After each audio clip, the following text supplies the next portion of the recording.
Today we're going to start off with Chapter 20, Complex Numbers and Phasors. Read along with me on page 469. All the numbers that you have been using so far are called real numbers.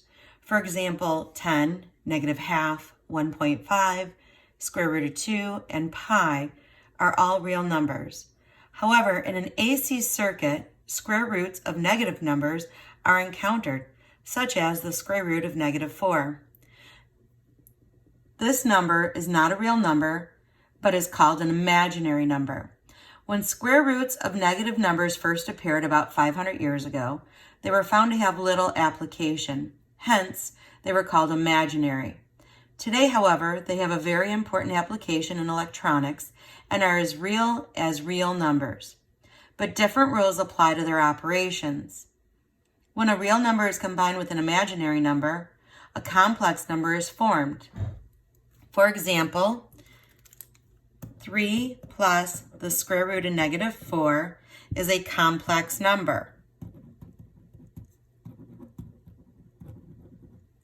Complex numbers are the basis for the mathematics of AC networks. The real part represents resistance,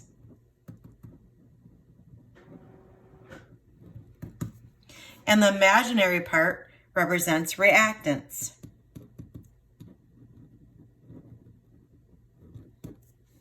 Complex numbers are not really complex, as their name implies, and are not difficult to work with.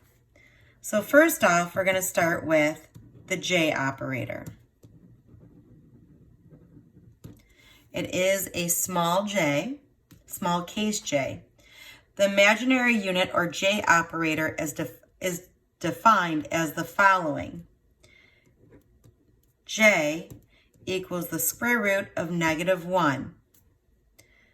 Likewise, J squared would equal the square root of negative 1 squared, which means these two would cancel. J squared would equal negative 1. It is important to understand that J is just a symbol for the square root of negative 1. It is used because it is easier to work with than the radical. In mathematics, the letter I is used to represent the square root of negative 1.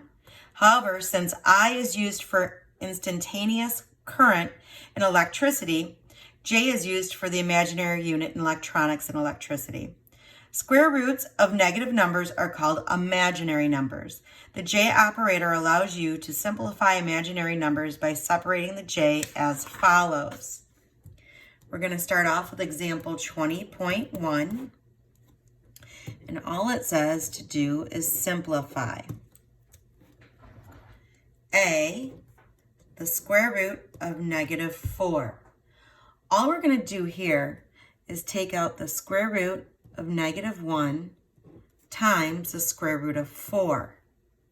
As we know from right here, J equals the square root of negative 1.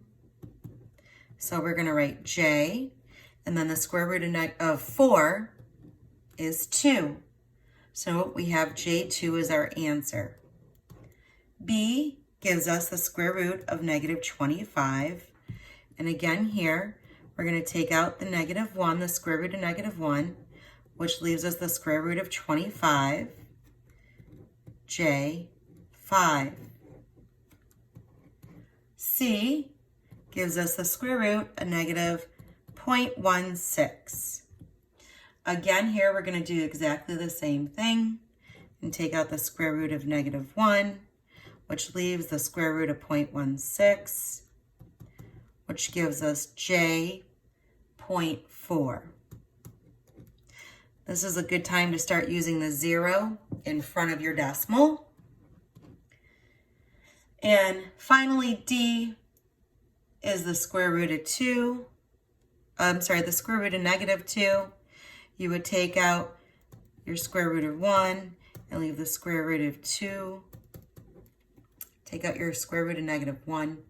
It leaves you with the square root of 2. And your answer for right now would be J square root of 2.